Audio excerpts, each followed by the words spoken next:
ముగిసిన తెలంగాణ కేబినెట్ సమావేశం విద్యుత్ రంగంపై ప్రత్యేకంగా చర్చించిన మంత్రివర్గం. తెలంగాణలో మరో కొత్త విద్యుత్ డిస్కం ఏర్పాటు కేబినెట్ ఆమోదం తెలిపినట్లుగా మంత్రి శ్రీధర్ బాబు వెల్లడి. పులివెందుల పర్యటనలో వైఎస్ జగన్, వైఎస్ఆర్సీపీ అధినేతకు పార్టీ నేతల ఘన స్వాగతం. భారీగా తరలివచ్చిన అభిమానులు, ప్రజలు.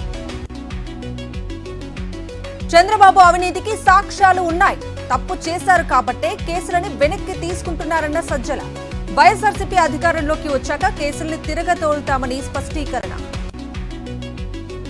చంద్రబాబు ప్రభుత్వం రైతులను పట్టించుకోవటం లేదు, ఉత్తుత్తి మాటలు చెబుతూ పబ్బం గడుపుతున్నారన్న కన్నబాబు.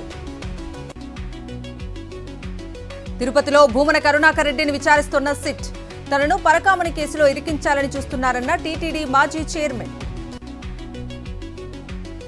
వచ్చే ఎన్నికల్లో తాను పోటీ చేయట్లేదన్న ఎమ్మెల్యే జగ్గారెడ్డి. సంగారెడ్డిలో కాంగ్రెస్ అభ్యర్థిగా నిర్మల పోటీ చేస్తారని వెల్లడి. వేములవాడ ఎమ్మెల్యే ఆది శ్రీనివాస్ కు త్రుటిలో తప్పిన ప్రమాదం. డబుల్ బెడ్రూమ్ ఇళ్లను పరిశీలిస్తుండగా కుంగిన బేస్మెంట్. కాంగ్రెస్ నేతలు అధికారులతో కలిసి పరిశీలిస్తుండగా ఘటన. మెదక్ జిల్లా నర్సాపూర్ కాంగ్రెస్ లో భగ్గుమన్న వర్గపోరు. స్థానిక నాయకులు నవీన్ గుప్తా, సుదర్శన్ గౌడ్ వర్గాల బాహాబాహి. పిసిసి చీఫ్ మహేష్ గౌడ్ కు స్వాగతం చెప్పేందుకు పోటీపడి ఘర్షణ. ఖమ్మం కలెక్టరేట్ ముట్టడికి సిపిఎం శ్రేణుల ప్రయత్నం. సామినేని హత్య చేసిన వారిని అరెస్ట్ చేయాలని సిపిఎం ఆందోళన. పోలీసులు అడ్డుకోవడంతో తోపులాట. కూటమి ప్రభుత్వంపై గ్రేటర్ విశాఖ మున్సిపల్ కార్పొరేషన్ కాంట్రాక్టర్ల అసంతృప్తి.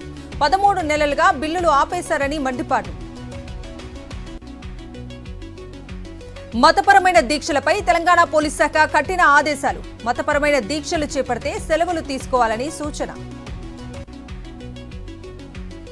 పోలీస్ శాఖ ఆదేశాలపై గోషామహల్ ఎమ్మెల్యే రాజాసింగ్ అభ్యంతరం.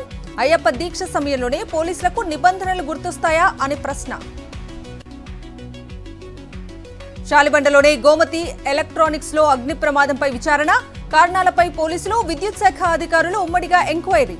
కారు డ్రైవర్ మణికంఠను అదుపులోకి తీసుకుని ప్రశ్నిస్తోన్న పోలీసులు. అనంతపురం జిల్లా ఉరవకొండలో విద్యుత్ లైన్మెన్ ఆత్మహత్యా యత్నం. బకాయిల వసూళ్లు చేయాలని అధికారుల ఒత్తిడి భరించలేక పురుగుల మందు తాగిన విద్యుత్ లైన్ రమేష్.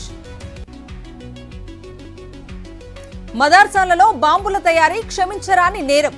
దేశానికి శత్రువులు, ముస్లింలకు శత్రువులేనన్న అసదుద్దీన్ ఓవైసీ. దుబాయ్లో అంతర్జాతీయ స్మగ్లర్ పవన్ అరెస్ట్. త్వరలో భారత్ కు తీసుకురానున్న అధికారులు. నష్టాల్లో ముగిసిన దేశీయ స్టాక్ మార్కెట్లు. సెన్సెక్స్ 313, నిఫ్టీ 74 పాయింట్లకు పైగా లాస్. గౌహతి టెస్ట్ లో 4వ రోజు ముగిసిన ఆట.